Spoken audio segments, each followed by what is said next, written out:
Oke, ini market year USD dan kita let's see. Ini adalah H4 dan yang kamu lihat adalah di sini ya. Fokus kamu adalah langsung lihat ke sini. Relative equal low,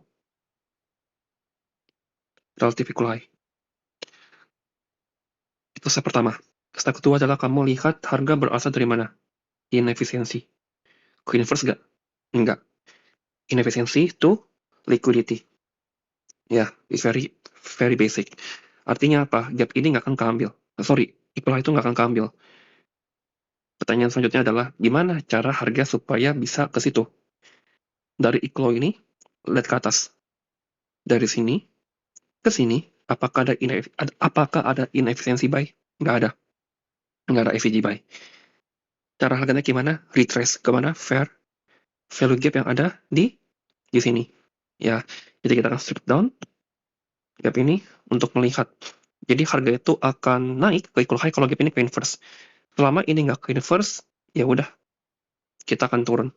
Ya, dan perhatiin ya, ketika ini drop down, harga tes sekali lagi. Ini bohong terakhir. Every time kamu lihat ya, kalau yang seperti ini, harga turun, tidak ambil low atau equal low di kirinya, lalu rally tanpa bikin FVG buy, dan harga balik ke FVG, itu adalah akumulasi terakhir. Setelah itu close, pasti next candle-nya bakal tembak ke bawah. Either pas satu shot, satu candle, atau lebih dari satu candle. Oke? Jangan aim ini. Kenapa? Karena low ini berada dalam fair value gap. Jadi bisa aja dia turun, terus nge-wick reverse ke atas. Itu bisa. Oke? Kita bakal langsung ke M5.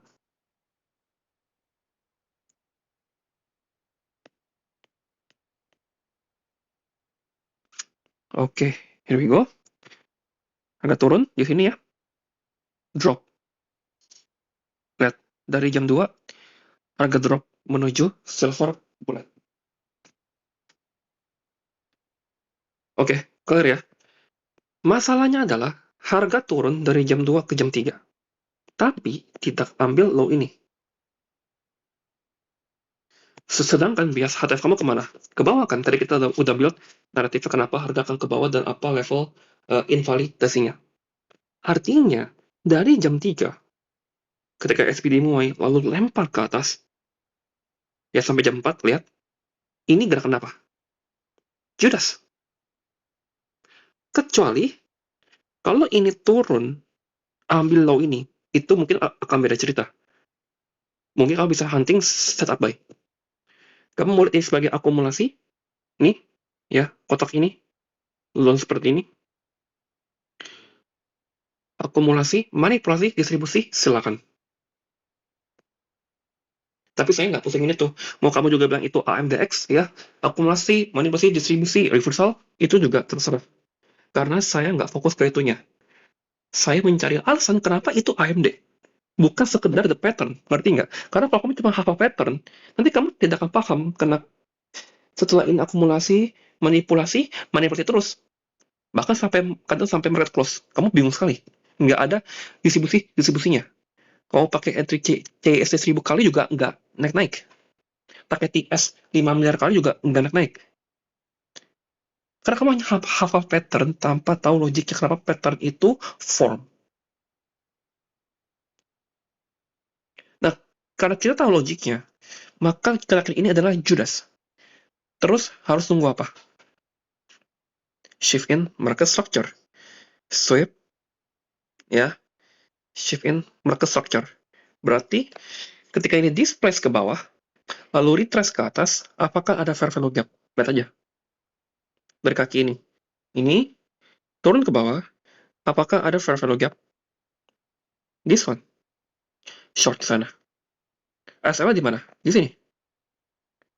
TP-nya di mana? Partial. Partial. Full-nya buang ke bawah. Oke, kamu nggak perlu perfect sampai ke sini juga tidak apa-apa. Ya, ketika misalnya ini harga naik, ini turun, bikin equal low, 3 PDR pecah, 1, gap, 2, 3. 3 gap udah pecah, cabut aja. Dan sampai market close, sideways. Itulah kenapa 3 PD array kunci untuk tape reading. Sekarang, mungkin kamu takut ya melihat move seperti ini, rally ke atas. Kamu agak panik, apalagi dia ada open gap, it's okay. Again, ini adalah apa? Judas. Karena ada news. Newsnya naik. Supaya apa? Mancing supaya retail buy. Oh, newsnya bikin naik, ayo kita buy, menuju resistance. Kalau mereka pakai pattern apa? Basic pattern, either bearish flag atau falling wedge. Tapi enggak. Ini adalah technical science. Jadi apa yang harus kamu lakuin setiap kali melihat shoot up seperti ini? Bahkan kamu akan kaget, anjir, entry langsung ditembus begini gapnya. No, jangan panik. Kalau bias kamu ke bawah, berarti kamu boleh melihat OB sell sebagai defense kamu. Mana OB-nya? 1, 2, 3. Kamu tarik 50%-nya. Selalu baca seperti ini. Ya, ini yang harus kamu baca. Ya, kalau kamu lihat, harganya close sedikit di atas 0,5. Ini permissible. Ini boleh sekali. Seperti ini. Boleh nggak saya menggunakan pengukuran di OB yang ini? Which is ini merupakan proportion block? Boleh.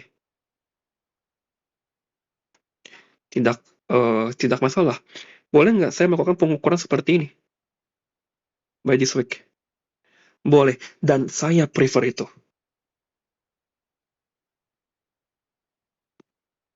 Kenapa? Karena time ketemu price itu sangat sensitif ketika kena inefisiensi.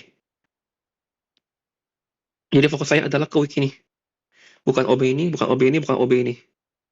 Saya fokusnya ke ini, dan OB itu saya prefer ambil openingnya. This one. Dua array itu bisa menjadi array. Jangan tanya nama, saya nggak tahu namanya apa.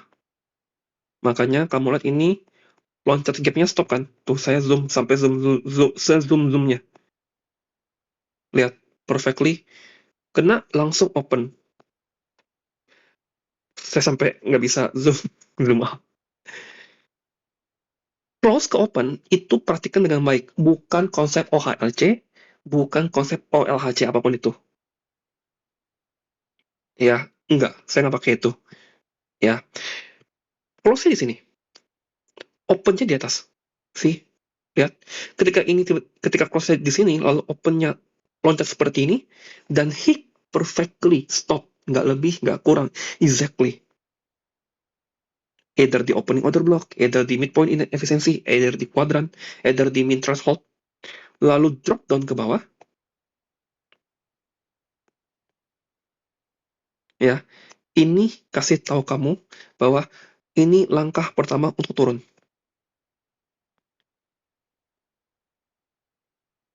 Apa langkah keduanya? This week. Kamu lihat, tarik pasal 0,25. Badinya close di bawah nggak? Kuadrat, close. Akan turun.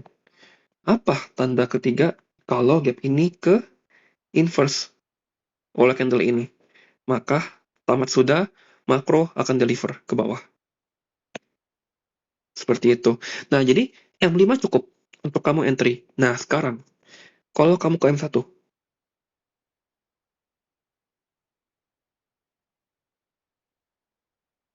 kamu udah lihat M1, pusing nggak liatnya? Coba, tuh kamu lihat.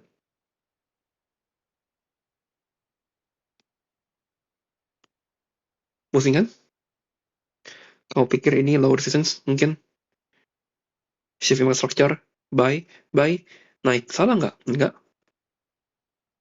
Tapi jangan kaget kalau ini lempar ke bawah. Banyak kok yang misalnya kayak buy di sini, I'm okay, nggak apa-apa. Yang penting kamu dapat reasonnya. Yang penting kamu tahu kenapa kamu buy, nggak akan bisa sampai ke sini. Nggak akan bisa, kamu tahu. Yang penting itu. Yang bahaya adalah kamu buy, tapi nggak tahu kenapa harga bisa ke sini. Alhasil ketika ini turun, kamu blame market lah. Apapun itu, enggak. Kapan kita blame market? Kalau sideways udah. Saya hanya blame market itu kalau sideways. Contohnya kayak gold, kalau masih ingat, minggu lalu gila parah kan? NQ kayak semalam, itu bagi saya itu sideways. Nggak gerak kemana-kemana, masih dijepit candle gap, candle deal sama candle H4. Ya, harga naik, bearish order block, lalu pump ke bawah. Bearish order block, pump buang ke bawah lagi. Gap ini nggak di fill kan? Kamu lihat, this gap kenapa nggak di fill? Ya, this one. Ini apa? There you go. Tuh, itu apa? Just stop kan di situ? Ayo, itu apa? Inverse order block atau mitigation block atau breaker block. Nah, baru tahu kan? Kalian kalian jarang kan dengar inverse order block? Kalian dengarnya taunya apa? Inverse fair value gap kan? Mitigation block itu artinya apa? OB yang fail, titik. Breaker block artinya apa? OB yang fail. PDR yang fail itu artinya apa? Akan menjadi inverse. Jadi jangan bingung kalau ada orang ngomong inverse order block. Ya, itu adalah breaker atau mitigation. Ketika itu reject, maka gap ini nggak perlu diisi lagi. Dan itu akan menandakan extremely weak. Turunnya bakal cepat banget seperti ini. Nah, yang ini adalah entry problematik. Kenapa? Karena kalau kamu entry di sini, SL-nya jauh sekali. Jadi solusinya gimana? Solusinya adalah kamu tunggu ketika ini naik, turun, bantai equal low ini, kamu mencari shift yang baru kalau ada. Nah, di sini. Ini gap. Ya. Expansion, turun. Equal high kan? Betul. Makanya entry kamu yang di sini, itu gap ini nggak boleh ke inverse. Kalau ke inverse, udah masih lambat. Either dia retest lebih dalam, atau memang reverse ke atas. Lalu buang ke bawah. Nah, ini tidak masalah. Ini nggak harus perfect. Kamu ambil sampai ujung di sini. Nah, ini nggak perlu. Cukup sampai sini aja. Itu aja udah 1/2 R lebih. Kayaknya. Oke?